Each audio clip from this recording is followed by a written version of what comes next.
So, hello everyone, this is Sarah Maria, the founder of Native American Artists, Musicians and Writers, and today I'm here with my friend Walter LaBatte, and in this interview you will learn more about him and his work. Alright, are you ready? Yes. Okay, so how did you start your career as an artist? I started about 35 years ago. I decided I wanted to dance,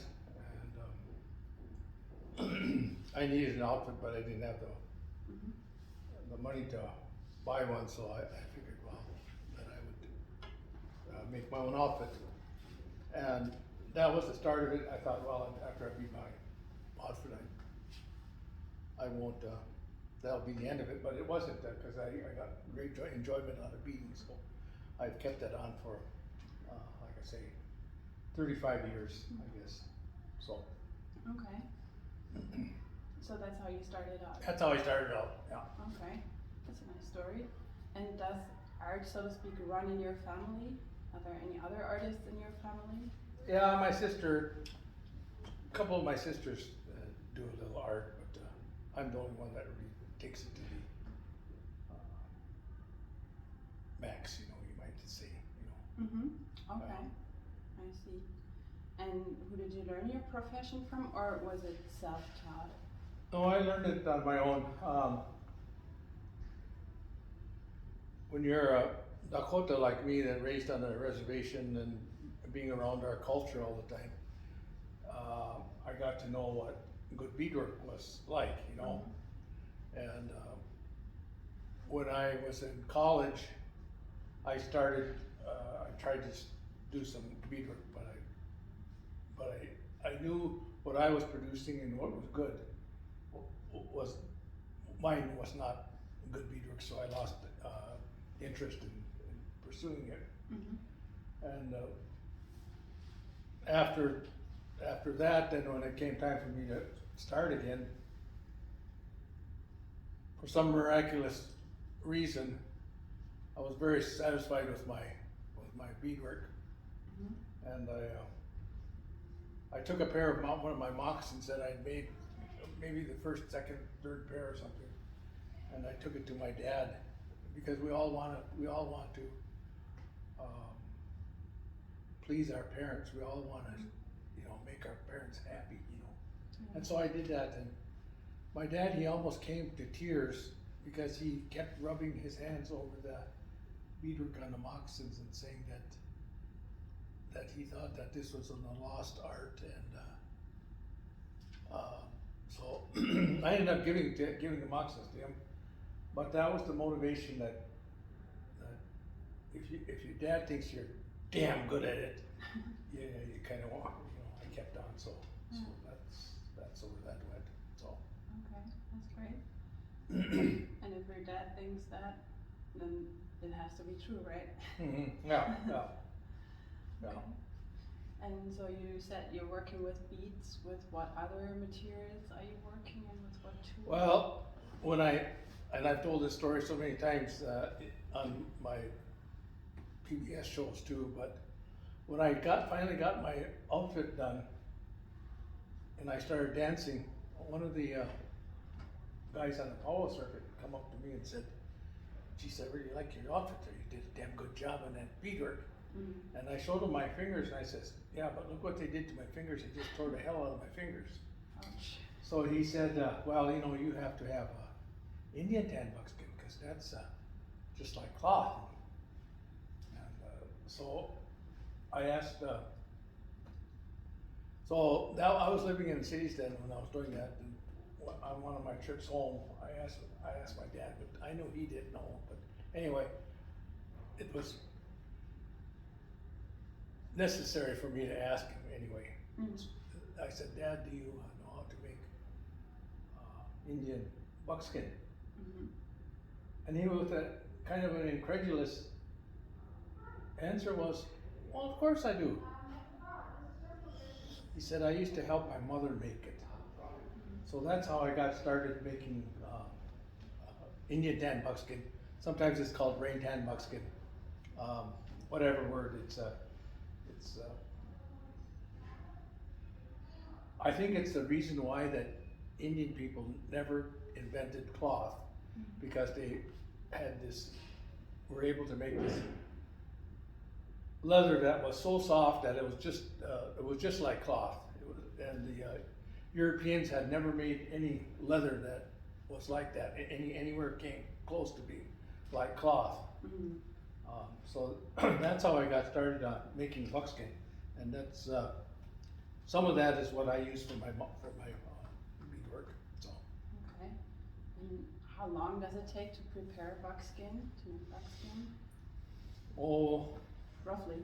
a couple weeks, I guess. I would guess. Oh, wow. But I never take one hide all the way through. I do certain steps, Mm. and then I collect a bunch of them, and then I soften them. So it's hard to say how, from beginning to end how long it takes because I never, I work in steps. Okay. I see. And where do you usually work, at home or? Yep, I do my hides in the basement, Oh, okay. and then I have a bead room in my what I call my sunroom. Mm-hmm. I have a room off my house which has got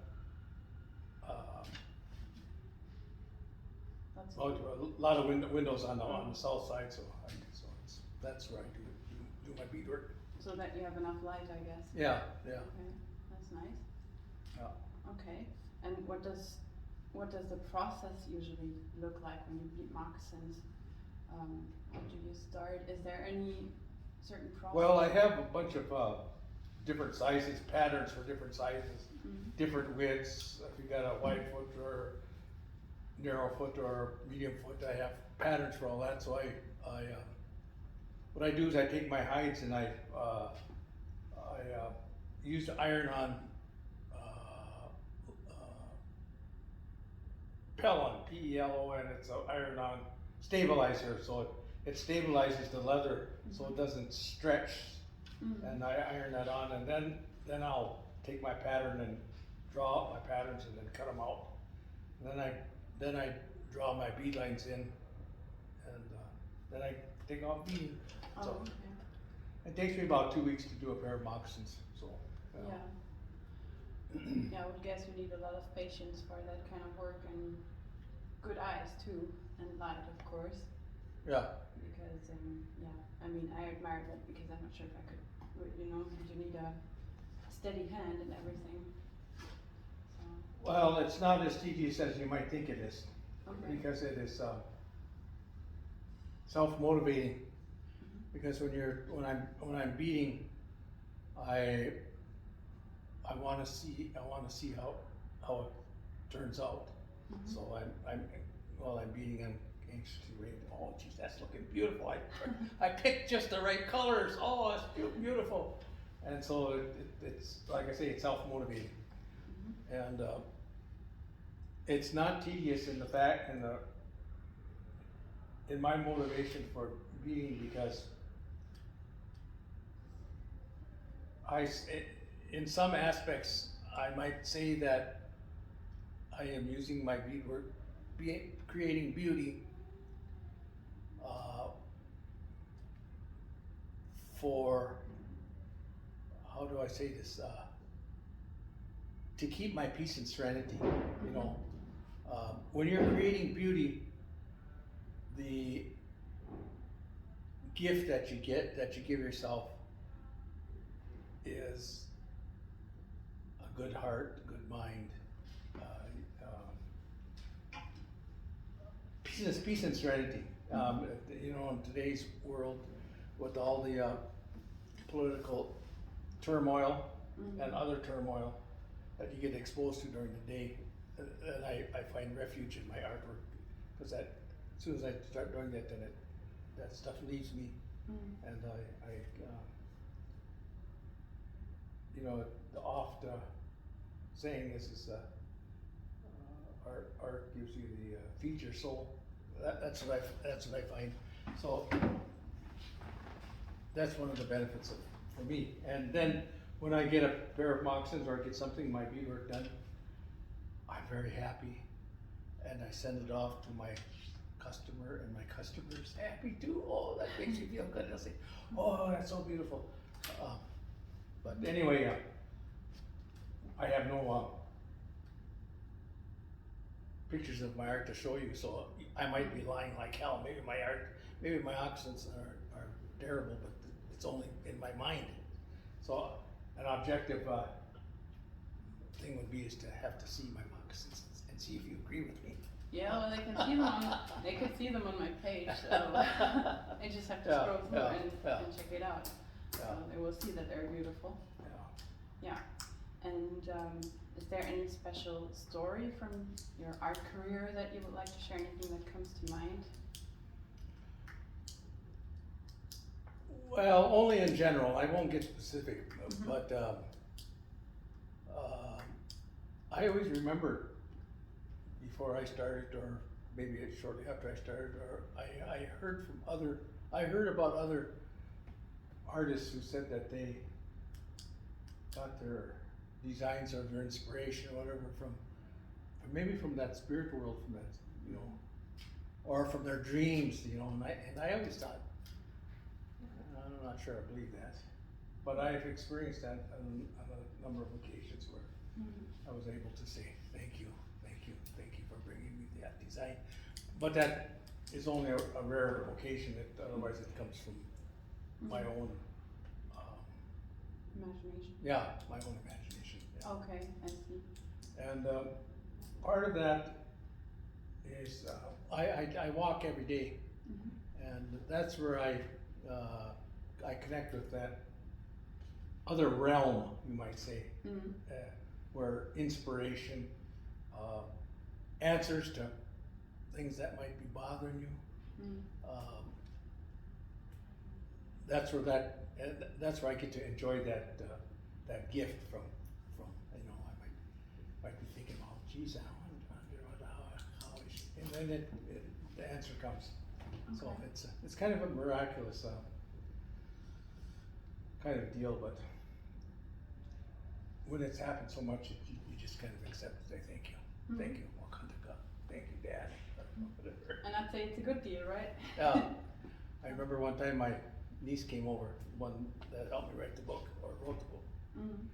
She asked me if I would give her son's Dakota name. And I said, yeah, I'll do it. But I remembered what my dad said when Dad was encountered by that, by one of, what do you make, and he said, okay, I'll think about it. And then that's how he came up with this. And so I thought, well, I'll do my walks.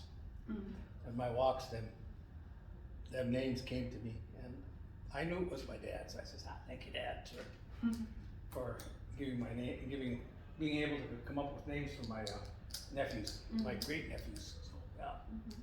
Okay. So. I see. And you said that you also made your own first regalia. Yep. And you used to dance. Do you still dance? Oh yes, I still dance. Yeah. That's good.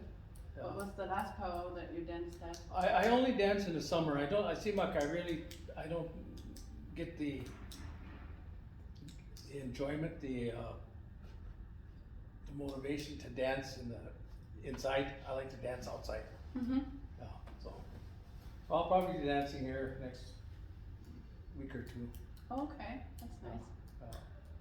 All right, and shall we talk about the book now? I think all right. Time to talk about the book. So what inspired you to write this book?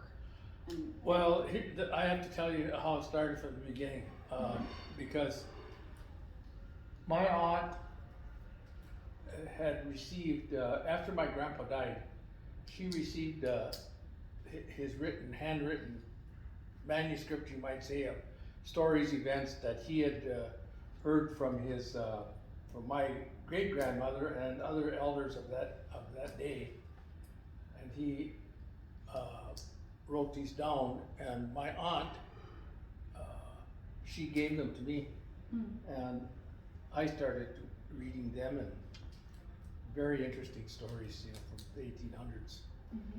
The experiences of my great grandmother after the war started, and she had to flee. The Dakotas had to flee.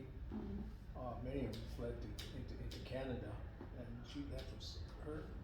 that's where she went to, was Canada. So So these are some very interesting stories, and my niece got involved, but because she went and visited my aunt out in Arizona, and they were talking about my aunt had somehow wrote those stories down in a small book, but she wanted my niece to redo it in a professional manner, so to speak.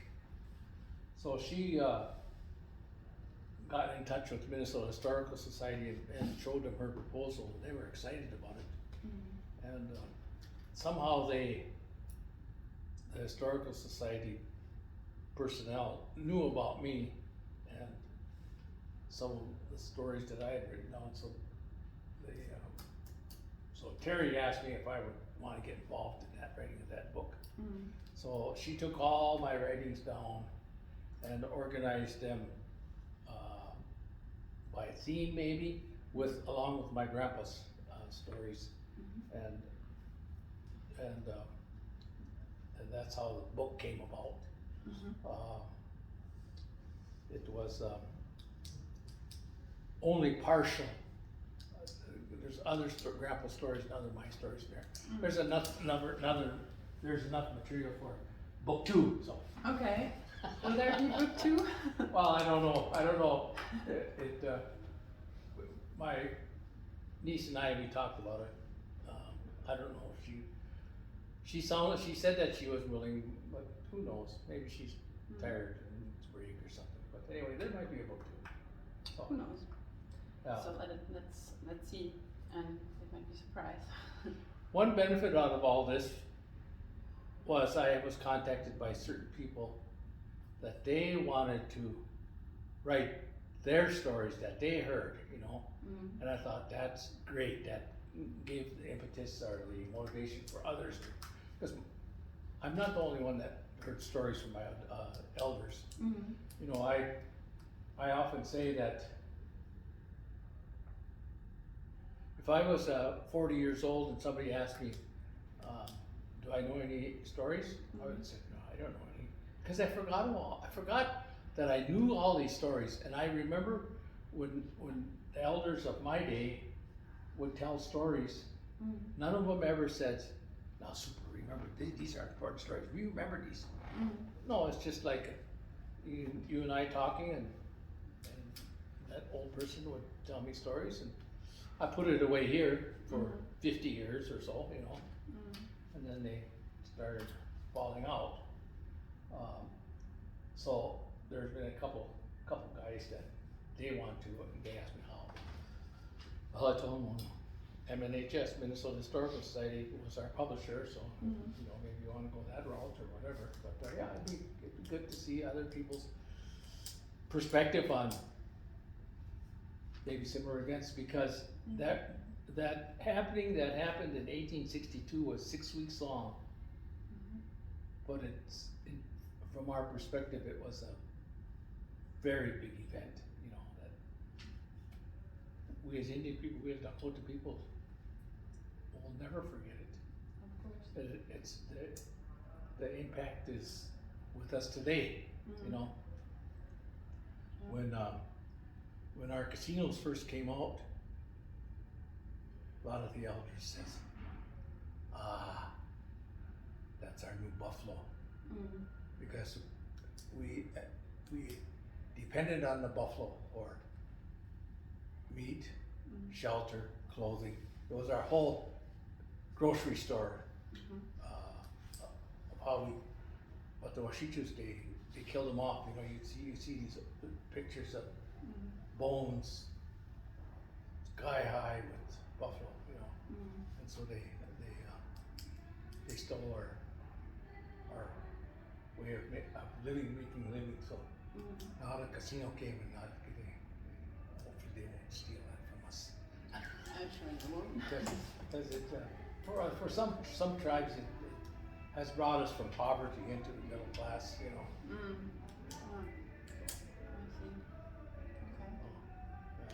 Okay. And how long did you guys work on the book? Do you know when my niece and I, we do book readings at colleges, different areas, and she always said it took us 20 years. So, Wow. and I understand now because she started, and then she had 3 boys. She has her doctor's degree now, her Dr. Ed, Dr. I don't know how to call it. It's not a PhD, but it's a doctorate. Okay. And this is her 3rd book, I think, and she's writing another one. So she's busy. yeah. That's quite a long time, but there are also lots of stories in there. Yeah.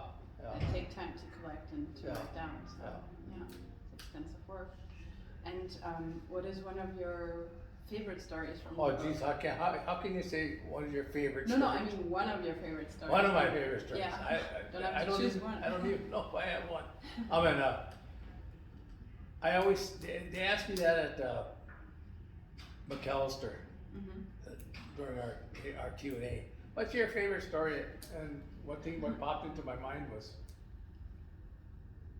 one event from my dad. We were in high school. My cousin and I were in high school, and we had a lariat, and we were playing around with it, trying to rope things, this and that. And my dad happened to walk by, and he said, "Let me see that." So we gave him that lariat, that lasso, and he started spinning it around, like this. And then he'd jump inside the circle and he'd spin it, and he was doing rope tricks with it, rope tricks on it that I had seen Will Rogers from the 1930s movies, showing him doing rope tricks. And I thought, Will Rogers, you don't have nothing on my dad. My dad can do them damn rope tricks. But, it was just happenstance. Pure luck that Dad showed us that. You think you know your dad, you think you know but they're not. There's so much that you don't know about them, unless somehow you prompt them to tell you, and that's the way it was with the buckskin making. I didn't, you'd think I was in my late 30s then when I asked him, and I would think, well, for 30 years I've known Dad. You think he would say, oh, super, I know how to make buckskin, but he never said that to me. He didn't tell me until I asked him, prompted him, Yeah. So there's things that your parents have gone through that they won't unless you ask them, and then you might even ask them, they might not tell you. So, so when you have children too, you might not share everything. You think, So yeah. Either you don't want to share, or you don't think about it. Yeah. So, Well, sometimes we think our actions or experiences are so inconsequential that who the hell would want it? But they do. They are interesting. They are interesting to pass on. Yeah. Okay. Yeah. I see. And maybe one last question. Where could one actually get in touch with you or buy your artwork or the book maybe? You can contact me through Facebook. Okay. Walter LaBatte Jr. That's my dad's name, but nobody ever calls me Walter. Everybody calls me Super. So. Okay. Okay, super. All right. I'm super. Super. Yeah, I'm super. All right. Well, thank you so much for the interview. Thank you for the opportunity. Yeah. And let's talk soon. Yeah. All right. Okay. Bye. Bye. Auf Wiedersehen. Auf Wiedersehen.